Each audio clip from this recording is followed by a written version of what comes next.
Praise the Lord. തിരുനാമത്തിന് നന്ദിയോടെ സ്തോത്രം ചെയ്യുന്നു. വീണ്ടും ഒരു വെള്ളിയാഴ്ച ഈ പുതിയ മാസത്തിൽ ഈ 4-ാം തീയതി വെള്ളിയാഴ്ച പ്രഭാതത്തിൽ ആമേൻ പ്രഭാത മന്ദിയുമായിട്ട് കടന്നു വരുവാൻ സർവശക്തനായ ദൈവം സഹായിച്ച അവൻ കൃപയ്ക്കാട് നന്ദിയോടെ ദൈവത്തിന് സ്തോത്രം ചെയ്യുന്നു. എല്ലാ പ്രിയപ്പെട്ടവരെയും ഈ പ്രഭാതത്തിൽ പ്രഭാത മന്നിയിലേക്ക് സ്വാഗതം ചെയ്യുന്നു.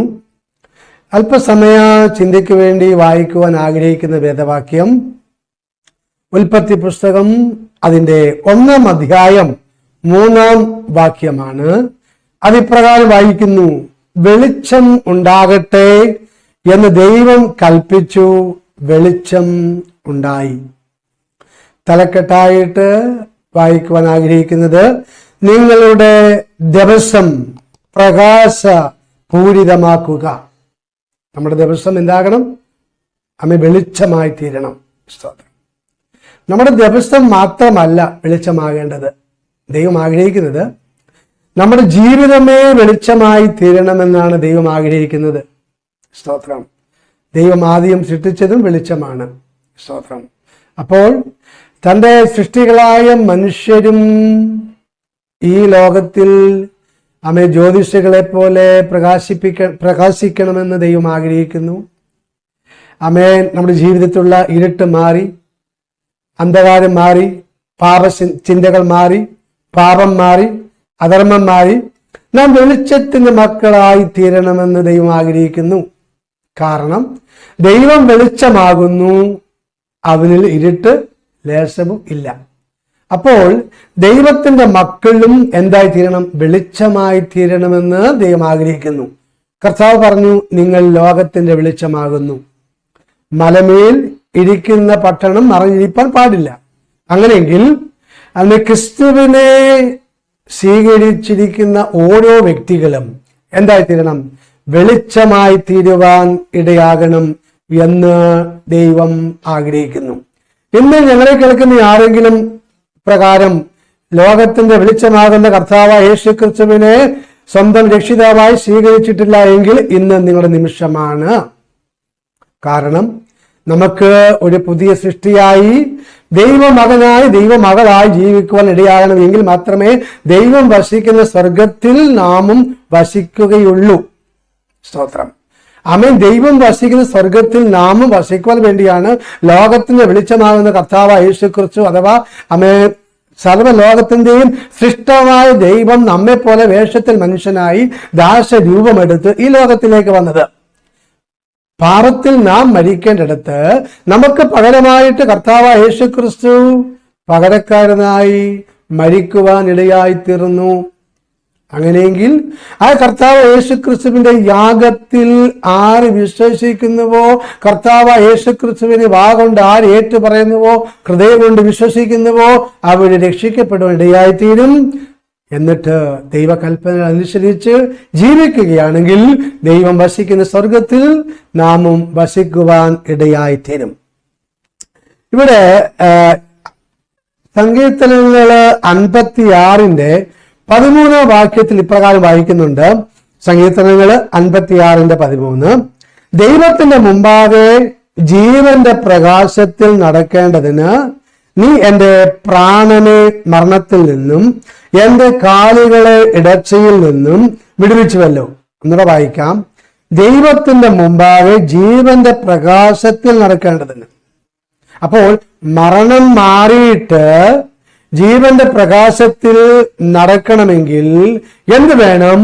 ജീവന്റെ പ്രകാശമാകുന്ന ജീവന്റെ ദാതാവാകുന്ന കർത്താവ് യേശു ക്രിസ്തുവിനെ ഉള്ളത്തിലേക്ക് സ്വീകരിക്കുവാൻ ഇടയാകണം. കർത്താവ് പറഞ്ഞു, ഞാൻ വാതിൽക്കൽ നിന്ന് മുട്ടുന്നു, ആരെങ്കിലും എന്റെ ശബ്ദം കേട്ട് വാതിൽ തുറന്നാൽ ഞാൻ അവനോട് അകത്ത് ചെന്നെന്തിയും അത്താഴം കഴിക്കുമെന്ന് സ്തോത്രം.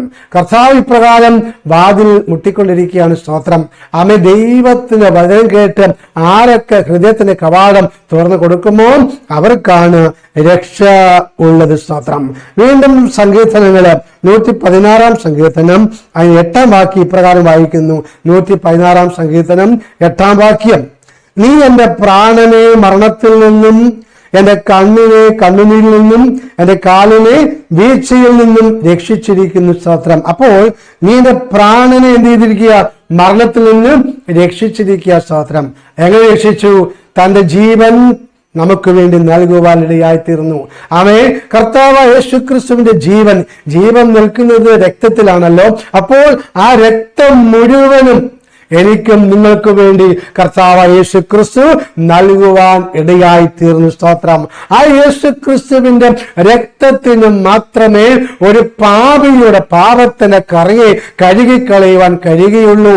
വചനം പറയുന്നു, യേശുവിന്റെ രക്തം സകല പാപവും പോക്കി നമ്മെ ശുദ്ധീകരിക്കുന്നതിന് സ്തോത്രം. അപ്പോൾ നമ്മുടെ പാപത്തിന്റെ കറയെ കഴുകിക്കളഞ്ഞ് നമ്മെ ശുദ്ധീകരിക്കുവാൻ, നമ്മെ വെടിപ്പാക്കുവാൻ, നമ്മെ വിശുദ്ധീകരിക്കുവാൻ യേശുവിന്റെ രക്തത്തിന് മാത്രമേ കഴിയുകയുള്ളൂ സ്തോത്രം. അപ്പോൾ നാം ജീവനിൽ വാഴണമെങ്കിൽ എന്ത് ചെയ്യണം? മരണമില്ലാത്ത അവസ്ഥയിൽ നാം ജീവിക്കണമെങ്കിൽ, നാം സ്വർഗത്തിൽ പോകണമെങ്കിൽ, സ്വർഗത്തിൽ കർത്താവിന്റെ കൂടെ വാസം ചെയ്യണമെങ്കിൽ എന്ത് ചെയ്യണം? കർത്താവ് യേശുക്രിസ്തുവിനെ സ്വന്തം രക്ഷിതാവായി സ്വീകരിച്ച് കർത്താവിന്റെ കൽപ്പനകൾ അനുസരിച്ച് വിശുദ്ധിയോടെ ജീവിക്കുകയാണെങ്കിൽ നമുക്ക് അവിടെ പോകുവാൻ ഇടയായി തീരും. വെളിപ്പാട് പുസ്തകം 21 അധ്യായം 23 വാക്യം അതിപ്രകാരം വായിക്കുന്നു. വെളിപ്പാട് പുസ്തകം 21 അധ്യായം അതിന്റെ 23 വാക്യം, നഗരത്തിൽ പ്രകാശിപ്പാൻ സൂര്യനും ചന്ദ്രനും ആവശ്യമില്ല, ദൈവ തേജസ് അതിനെ പ്രകാശിപ്പിച്ച് കുഞ്ഞാട് അതിന്റെ വിളക്കാകുന്നു സ്തോത്രം. അപ്പൊ നോക്കണമേ, എവിടെയാണ്? നഗരത്തിൽ എന്ന് പറഞ്ഞാൽ സ്വർഗത്തിൽ. അവിടെ പ്രകാശത്തിന്റെ ആവശ്യമില്ല. കാരണം എന്താന്ന് ചോദിച്ചാൽ കർത്താവ് തന്നെ അവിടുത്തെ പ്രകാശമാണ് സ്തോത്രം. കർത്താവ് മാത്രമല്ല അവിടുത്തെ പ്രകാശം. കർത്താവിനെ അനുഗമിച്ച് പോയ എല്ലാവരും അവിടുത്തെ പ്രകാശമായി തീരുവാൻ ഇടയായി തീരും സ്തോത്രം. അങ്ങനെയെങ്കിൽ സ്വർഗത്തിൽ നാമും പ്രകാശമായി തീരണമെങ്കിൽ ഭൂമിയിൽ മാത്രമല്ല, ഭൂമിയിൽ നമ്മൾ പ്രകാശമായി തീരണം, അതുപോലെ തന്നെ സ്വർഗത്തിൽ നാം ഒരു പ്രകാശമായി തീരുവാൻ ഇടയായി തീരും സ്തോത്രം. അതിനായിട്ട് എന്റെ കേൾവിക്കാരായ ഏവരെയും ദൈവമായ കർത്താവ് അനുഗ്രഹിക്കുമാറാകട്ടെ, സഹായിക്കുമാറാകട്ടെ എന്ന് ഞാൻ ആത്മാർത്ഥമായിട്ടും പ്രാർത്ഥിക്കുന്നു. ഒരു വാക്യോടെ വായിച്ച് അവസാനിപ്പിക്കുവാൻ ആഗ്രഹിക്കുകയാണ്. യോഹന്നാൻ 8 അധ്യായം 12 വാക്യം അതിപ്രകാരം വായിക്കുന്നു. യേശു പിന്നെയും അവരോട് സംസാരിച്ചു, ഞാൻ ലോകത്തിന്റെ വെളിച്ചമാകുന്നു, എന്നെ അനുഗമിക്കുന്നവൻ ഇരുട്ടിൽ നടക്കാതെ ജീവന്റെ വെളിച്ചമുള്ളവൻ ആകും എന്ന് പറഞ്ഞു. യേശു ക്രിസ്തുവിനെ ആരൊക്കെ അനുഗമിക്കുന്നുവോ അവർ ഇരുട്ടിൽ നടക്കാതെ, അഥവാ സാത്താന്റെ വഴിയിൽ നടക്കാതെ, പാപത്തിൽ നടക്കാതെ അവരെന്ത് ചെയ്യും? അവർ വെളിച്ചമുള്ളവരായി തീരുവാൻ, വെളിച്ചത്തിൽ നടക്കുവാൻ ഇടയായി തീരും. ഇതാണ് ദൈവം നമ്മെ കുറിച്ച് ആഗ്രഹിക്കുന്നത്. നമ്മുടെ കുറിവാക്യം എന്തായിരുന്നു? ഉൽപ്പത്തി 1 അധ്യായം 3 വാക്യം എന്താണ്? വെളിച്ചം ഉണ്ടാകട്ടെ എന്ന് ദൈവം കൽപ്പിച്ചു, വെളിച്ചമുണ്ടായി. അപ്രകാരം നാമും വെളിച്ചമുള്ളവരായി തീരുവാൻ സർവശക്തനായ ദൈവം നമ്മെ സഹായിക്കുമാറാകട്ടെ, അനുഗ്രഹിക്കുമാറാകട്ടെ. നിങ്ങൾക്ക് വേണ്ടി ഒരു നിമിഷം പ്രാർത്ഥിക്കുവാൻ ആഗ്രഹിക്കുന്നു. സ്വർഗത്തിനും ഭൂമിക്കും നാഥനായിരിക്കുന്ന വാഴ്ത്തപ്പെട്ട ദൈവമേ, സ്വർഗീയ നല്ല പിതാവേ, ഈ നല്ല സമയത്തിനായി സ്തോത്രം ചെയ്യുന്നു. ഇന്ന് പ്രഭാതത്തിൽ കർത്താവേ, വചനം കേട്ട എല്ലാ പ്രിയപ്പെട്ടവരെയും ദൈവകരങ്ങളെ കേൾപ്പിച്ചു പ്രാർത്ഥിക്കുന്നു. ദൈവമേ, അവരുടെ കർത്താവേ വെളിച്ചമുള്ളവരായി തീരുവാൻ, ദൈവത്തിന്റെ വെളിച്ചമുള്ളവരായി തീരുവാൻ അവരെ സഹായിക്കുമാറാകണമേ എന്നങ്ങയോട് പ്രാർത്ഥിക്കുന്നു. കർത്താവേ, ഇരുട്ടിന്റെ പ്രവൃത്തികളെ വെച്ചിട്ട് കർത്താവേ ജീവന്റെ പുതുക്കത്തിൽ നടക്കുവാൻ അവരെ സഹായിക്കണമേ എന്നും അങ്ങയോട് പ്രാർത്ഥിക്കുന്നു. ഇന്നത്തെ പ്രഭാതം, ഇന്നത്തെ പകല് എല്ലാവർക്കും അവർക്ക് അനുഗ്രഹമാക്കി തീർക്കണമേ എന്ന് അങ്ങയോട് പ്രാർത്ഥിക്കുന്നു. അവിടുത്തെ കരങ്ങളിലേക്ക് എളിപ്പിച്ചു പ്രാർത്ഥിക്കുന്നു. സകല മാനവും മഹത്വവും അങ്ങേക്ക് അർപ്പിക്കുകയാണ്. പ്രാർത്ഥന കേട്ടുക. സ്തോത്രം.